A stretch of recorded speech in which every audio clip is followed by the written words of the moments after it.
സെഫന്യാവിന്റെ പുസ്തകം 1-ാം അധ്യായം 7-ാമത്തെ വചനം.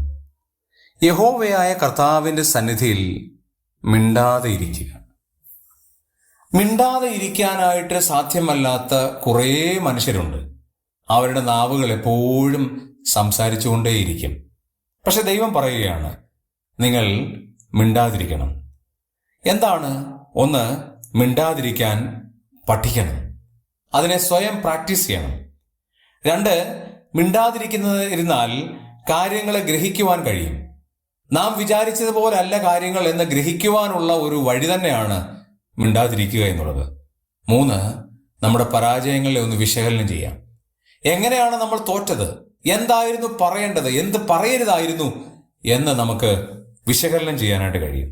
4, നമ്മളെ തന്നെ മനസ്സിലാക്കാനായിട്ട് സാധിക്കും. നമ്മളുടെ പ്ലസ് പോയിന്റ്സ് എന്താണ്, മൈനസ് പോയിന്റ്സ് എന്താണ്, നമ്മളുടെ സ്ട്രെങ്ത് എന്താണ്, വീക്ക്നെസ് എന്താണ്, ഇത് മനസ്സിലാക്കണമെങ്കിൽ ദൈവസന്നിധിയിൽ ഒന്ന് മിണ്ടാതിരുന്നാൽ മാത്രമേ പറ്റുകയുള്ളൂ. 5, നാം നമ്മെ തന്നെ ഒന്ന് സ്വയം അപഗ്രഥിക്കണം. നമ്മുടെ സ്വഭാവം കൊണ്ട് ആർക്കെങ്കിലും ദോഷം ഉണ്ടായിട്ടുണ്ടോ, നമ്മുടെ ജീവിതചര്യ കൊണ്ട് എന്തെങ്കിലും പ്രതിബന്ധങ്ങൾ ഉണ്ടായിട്ടുണ്ടോ എന്ന് സ്വയം ഒന്ന് പരിശോധിക്കുവാൻ, തിരിച്ചറിയുവാനുള്ള ഒരു മനസ്സാണ് മിണ്ടാതിരിക്കുക. നമുക്കും ദൈവസന്നിധിയിൽ മിണ്ടാതിരിക്കാം.